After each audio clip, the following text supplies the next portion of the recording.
नमस्कार साथियों, स्वागत है आपका मेरे YouTube चैनल पर। आज की वीडियो में हम 9 जनवरी 2023 को जो सीटेट का पेपर 1 हुआ था उसमें बाल विकास के आए हुए प्रश्नों को देखेंगे। तो चलिए वीडियो को शुरू करते हैं। पहला प्रश्न है हमारा, बाल विकास के क्षेत्र में हाल ही के सिद्धांतों से पता चलता है कि विकास इससे प्रभावित होता है। ये ऑप्शन दिए उनमें से किन में से विकास प्रभावित होगा? तो आनुवांशिकी से भी होता है, शिक्षा से, संस्कृति और सामाजिक नीतियाँ। तो इसका आंसर हो जाएगा हमारा ऑप्शन डी, चारों से प्रभावित होता है।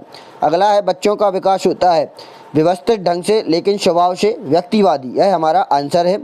किसी विशेष क्षण से अचानक अव्यवस्थित ढंग से नहीं, ये नहीं होगा। और दुनिया भर के सभी बच्चों के लिए समान दर से नहीं, प्रत्येक बच्चे में विकास की दर अलग अलग पाई जाती है। व्यक्तिगत भिन्नता के सिद्धांत में हमने पढ़ा हुआ है।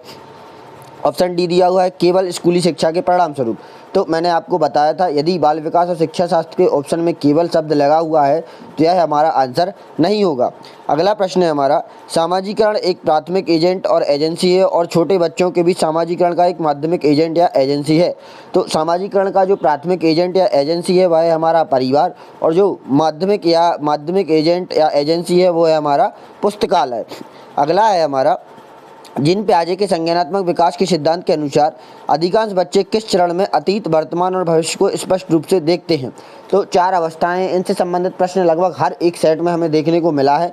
तो आप इन पियाजे की जो अवस्थाएं हैं उनको अच्छे से देख कर जाएँ, इनसे संबंधित प्रश्न हमें देखने को मिलेगा। इनमें हमसे पूछा गया है कि किस चरण में बच्चे अतीत, वर्तमान और भविष्य, मतलब बच्चा एक समझदार हो जाएगा तभी इन तीनों कालों के बारे में समझ पाएगा। तो इसका आंसर हो जाएगा ठोस संक्रियात्मक अवस्था या मूर्त संक्रियात्मक अवस्था। अगला है हमारा, जीन पियाजे के सिद्धांत में सोच के बुनियादी निर्माण खंडों को क्या कहा जाता है? तो इसने स्कीमा शब्द का प्रयोग किया हुआ है। अगला है हमारा, लेव वार्गोस्की के सिद्धांत के अनुसार खालिस्तान आकार और खालिस्तान विकास, तो संस्कृति, आकार और संज्ञानात्मक विकास, इसका आंसर हो जाएगा। अगला है हमारा, लेव वार्गोस्की ने संज्ञानात्मक विकास की प्रक्रिया में खालिस्तान की भूमिका पर जोर दिया है।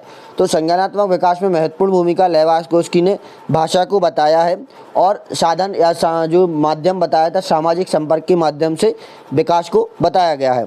अगला है हमारा, लॉरेंस कोहेलबर्ग और खालिस्तान दोनों ने नैतिक विकास के सिद्धांत दिए हुए हैं। तो लॉरेंस कोहेलबर्ग ने, आप सभी को पता है, नैतिक विकास का सिद्धांत दिया है। 3 अवस्थाएं बताई हुई हैं, पूर्व परंपरागत अवस्था और उत्तर परंपरागत अवस्था। इनके अलावा जीन पियाजे ने भी नैतिक विकास का सिद्धांत दिया है जो कि 4 अवस्थाएं बताई हुई हैं, संवेदीगामक, पूर्व संक्रियात्मक, मूर्त संक्रियात्मक और उसके बाद है हमारी औपचारिक संक्रियात्मक अवस्था। अगला है हमारा, एक शिक्षक को अपने शिक्षा शास्त्र के बारे में कैसा होना चाहिए? कठोर कभी नहीं होना चाहिए, अनम्य कभी नहीं, लचीला। इसका आंसर होगा लचीला। हमें अपने शिक्षा शास्त्र के प्रति लचीला होना चाहिए, यदि हम चाहें तो स्थिति के अनुसार बदलाव कर सकें। लचीले का अर्थ क्या होता है? जब भी ज़रूरत पड़े उसमें बदलाव हो सके। अगला है हमारा, इंटेलिजेंस कोशेंट, IQ, बुद्धि लब्धि भी बोलते हैं, परीक्षणों की अक्सर आलोचना की जाती है। पिछली सेट में भी हमने इसी प्रकार का प्रश्न देखा था। तो इसका आंसर है अंतर्निहित पश्चिमी संस्कृति पूर्वाग्रह होना। अगला है हमारा, कथन दिया हुआ है, जब कोई छात्र किसी समस्या का समाधान खोजने के लिए संघर्ष कर रहा हो तो शिक्षक को छात्र को अपने विचारों को मौखिक रूप से व्यक्त करने के लिए प्रोत्साहित करना चाहिए। यह कथन सही दिया हुआ है कि यदि कोई छात्र अपने जो समस्या का समाधान खोज रहा है तो उसके विचारों को मौखिक रूप से व्यक्त करने का हमें उसे अवसर देना चाहिए और उसे प्रोत्साहित करना चाहिए। कारण अधिगम तब प्रभावी होता है जब शिक्षक छात्रों से सफलता की न्यूनतम उम्मीद रखता है। तो यह कारण गलत हो गया। अधिगम ऐसे कहाँ प्रभावी होगा? अधिगम ज़्यादा प्रभावी तब होगा जहाँ हम उससे सफलता की अधिकतम उम्मीद रखें। तो इसका आंसर हो जाएगा ए सत्य है लेकिन आर गलत है। अगला है हमारा, लिंग एक खालिस्तान रचना है जबकि सेक्स एक खालिस्तान रचना है। तो लिंग या जेंडर भी इससे संबंधित प्रश्न आएगा। तो यह एक सामाजिक रचना है जो समाज के द्वारा दी गई है और सेक्स एक जैविक रचना है जो प्रकृति के द्वारा प्रदत्त है। अगला है हमारा, एक शिक्षक को सभी छात्रों के लिए अधिगम की सुविधा के लिए सीखने की प्राथमिकताओं में व्यक्तिगत अंतर पर क्या करना चाहिए? विचार करना चाहिए। हमें व्यक्तिगत अंतर पर विचार करना चाहिए एक शिक्षक को, क्योंकि जो व्यक्तिगत अंतर होते हैं वह सीखने को प्रमुख रूप से प्रभावित करते हैं। अगला है हमारा, मूल्यांकन का मुख्य उद्देश्य होना चाहिए छात्रों के अधिगम में श्रेणियाँ ज्ञात करना, अंकों में श्रेणियाँ ज्ञात करना नहीं, छात्रों की सीखने की प्रगति को समझना। यह हमारा आंसर होगा कि वह छात्र किस हिसाब से सीख रहा है, इसका मूल्यांकन का मुख्य उद्देश्य होना चाहिए। अगला है हमारा, निम्नलिखित में से कौन सी तकनीक छात्रों के बीच आलोचनात्मक सोच को प्रोत्साहित करती है? आलोचनात्मक सोच मतलब उसके गुण दोषों पर विचार करना आलोचना कहलाती है। किसी चीज़ की आलोचना करना क्या होता है, उसके गुण एवं दोषों पर विचार करना। तो प्रश्नों पर तत्काल प्रतिक्रिया मांगना गलत। छात्रों को चिंतन का समय देना, उनकी आलोचनात्मक सोच में बढ़ावा मिलेगा। अगला है हमारा, निम्नलिखित में से कौन वंचित समूह से संबंधित छात्रों को शामिल करने में बाधाएं डालेगी। रूढ़ियाँ और स्थापित मान्यताएं वंचित समूह को सामान्य धारा में लाने में बाधा हमेशा से डालती हैं, जैसे छुआछूत से संबंधित बाधाएं हो गई, या कहीं गांव में पाया जाता है कि महिलाएं नहीं पढ़ सकती या बच्चियां नहीं पढ़ सकती, तो ये क्या होगा, ये हमारी एक बाधाओं के रूप में काम करते हैं। अगला है डिस्ग्राफिया। डिस्ग्राफिया निम्नलिखित में से सीधी चुनौतियां प्रस्तुत करता है। रोग से संबंधित एक प्रश्न अक्सर देखने को मिलेगा ही। डिस्ग्राफिया ग्राफ मतलब रेखा चित्र बनाने से संबंधित होगा। अगला है हमारा, दृष्टिबाधित छात्रों को सफलतापूर्वक शामिल करने के लिए एक शिक्षक को यह करना चाहिए कि बोर्ड पर यथासंभव अधिक जानकारी। भाई दृष्टिबाधित है तो बोर्ड पर लिखने से तो और उसे समस्या होगी, गलत। कक्षा में सहायक उपकरणों के उपयोग को प्रतिबंधित करना, नहीं, यह भी गलत हो जाएगा। लिखित जानकारी को मौखिक रूप से लिखें, मतलब हम जो लिख रहे हैं उसको मौखिक रूप से बोलते बोलते लिखें तो यह सही हो जाएगा। अगला है हमारा, निम्नलिखित में से कौन सा ऑटिज्म से पीड़ित छात्रों की एक विशिष्ट पहचान है। तो इसका आंसर हो जाएगा संचार कौशल में कमी। ऑटिज्म मतलब होता है स्वाधीनता या स्वयं में लीन रहना, अपने आप में ही खोया रहना। तो ऐसे बच्चों में संचार कौशल की कमी रहती है, वह बातचीत करने में कम एक्टिव होते हैं, निष्क्रिय टाइप के रहते हैं। अगला है हमारा, बच्चे में प्रतिभा की विशेषता होती है, बुद्धि का निम्न स्तर, गलत। उच्च स्तर की समझ पाई जाएगी यदि प्रतिभाशाली छात्र है तो। अगला है हमारा, अभिकथन, स्कूलों को नए ज्ञान के निर्माण के उद्देश्य पाठ्यक्रम का जोर देना चाहिए, सही है। नए ज्ञान के निर्माण के उद्देश्य से पाठ्यक्रम पर जोर देना चाहिए, ऐसा पाठ्यक्रम होना चाहिए जिससे नए ज्ञान का निर्माण हो। कारण दिया हुआ है, शिक्षक के सहयोग से बच्चे नए ज्ञान का निर्माण और व्याख्या करने में सक्षम होते हैं। तो यह हमारा दोनों ही सही हो जाएंगे भाई, ए और आर दोनों सही है और आर ए की सही व्याख्या करता है।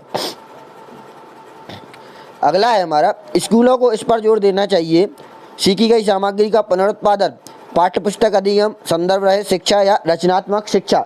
तो स्कूलों को महत्वपूर्ण रूप से जोर देना चाहिए रचनात्मक शिक्षा। रचनात्मक शिक्षा मतलब ऐसी चीज़ या ऐसी शिक्षा जिसमें बच्चा कुछ नया करना सीखे। अगला है हमारा, अनुकूल अधिगम वातावरण बनाने के लिए महत्वपूर्ण है स्वशिक्षा के अवसरों को कम करना, गलत। इसका आंसर हो जाएगा आत्म मूल्यांकन का मौका देना। अधिगम अनुकूल मतलब सीखने के अनुकूल वातावरण बनाने के लिए क्या करना चाहिए, बच्चों को आत्म मूल्यांकन, कि स्वयं का मूल्यांकन कर सकें, वह स्वयं देख सकेंगे क्या उन्होंने सीखा है और किस प्रकार से वह सीख रहे हैं। अगला है हमारा, अभिकथन, एक शिक्षक को छात्रों को क्षमता के इकाई दृष्टिकोण को विकसित करने के लिए प्रोत्साहित करना चाहिए। यहाँ आपको कथन देखकर सही लग रहा होगा, लेकिन क्या होता है आपको समझना चाहिए कि इकाई दृष्टिकोण क्या है। तो इकाई दृष्टिकोण एक ऐसा दृष्टिकोण होता है जिसमें मान लिया जाता है कि एक बच्चा है, उसकी बुद्धि और क्षमताएं निश्चित हैं या सीमित है, इससे ज़्यादा ना वह सीख सकता है ना वह अपनी क्षमताओं को विकसित कर सकता है। तो यह होता है इकाई दृष्टिकोण। तो क्या हमें ऐसे दृष्टिकोण को प्रोत्साहित करना चाहिए बच्चों के लिए, तो यह गलत हो जाएगा, क्योंकि हमें यह नहीं करना चाहिए कि कोई छात्र सीमित रहेगा या इसकी क्षमताएं सीमित रहेंगी। तो यह कथन है जो कि गलत हो जाएगा। और कारण क्या दिया हुआ है, क्षमता का इकाई दृष्टिकोण छात्रों को अधिक प्रभावी ढंग से सीखने के लिए प्रेरित करता है, गलत। यदि हम किसी छात्र के प्रति मान लेंगे कि यह इसकी क्षमताएं और इसकी बुद्धि सीमित है, इससे ज़्यादा विकसित नहीं कर सकती, जो उसे मदद नहीं करेंगी बल्कि उसके लिए दुष्प्रेरणा का कार्य करेंगी। तो हमारा आंसर हो जाएगा ए और आर दोनों ही गलत है।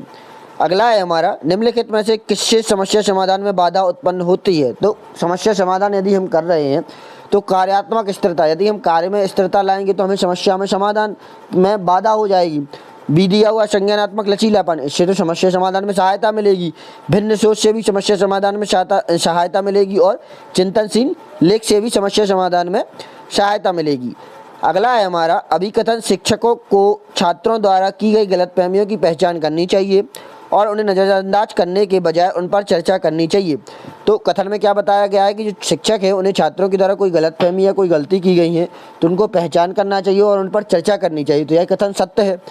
कारण ये गलत धारणाएं वैकल्पिक अवधारणाओं का एक रूप है जो छात्र अक्सर पर्यावरण के साथ साथ अपनी बातचीत के आधार पर बनाते हैं और सीखने की प्रक्रिया में सार्थक हैं। तो यह सही है। कथन और जो हमें कारण दिया हुआ है दोनों ही सही हैं और सही व्याख्या करता है।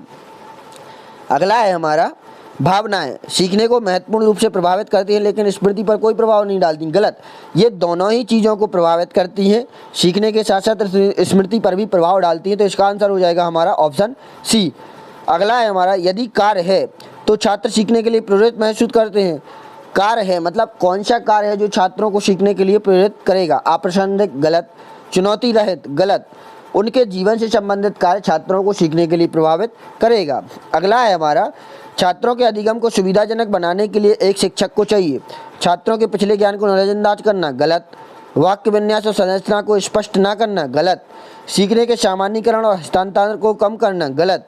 विषय शब्द जाल के प्रयोग से बचें, कि यदि आप चाहते हैं कि छात्र सुविधाजनक सीखें या अधिगम को सुविधाजनक बनाना चाहते हैं तो विषय जाल, कठिन शब्दों का प्रयोग या ऐसी बात ना करें जो छात्रों को समझ में ना आए। उन्हें कोई चीज़ हम सिखा रहे हैं तो स्पष्ट रूप से बताएं कि जो उन्हें समझने में आसानी हो। तो ऑप्शन नंबर डी हमारा आंसर हो जाएगा। अगला है हमारा, निम्नलिखित में से कौन सीखने में बाधा डालता है? पिछले ज्ञान को पढ़ाए जाने वाले विषय से जोड़ना, यह तो सहायता करता है।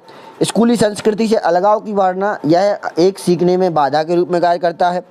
बहुसंवेदी दृष्टिकोण, यह सहायता करता है। और रचनावाद पर आधारित शिक्षा शास्त्र, यह भी सीखने में सहायक होता है, ना कि बाधक। हमारे 30 प्रश्न कंप्लीट हुए। आशा करता हूँ आपको वीडियो पसंद आई होगी। अगली वीडियो में हम देखेंगे जो कि और भी जो 2022 के प्रश्न हुए हैं, जो प्रश्न पत्रों में बाल विकास के किस प्रकार के प्रश्न आए हुए हैं। इस प्रकार से हम सीटेट के लगभग 2011-12 तक के सभी प्रश्न पत्रों को हल करेंगे और उनमें देखेंगे कि किस प्रकार के प्रश्न पूछे गए हैं।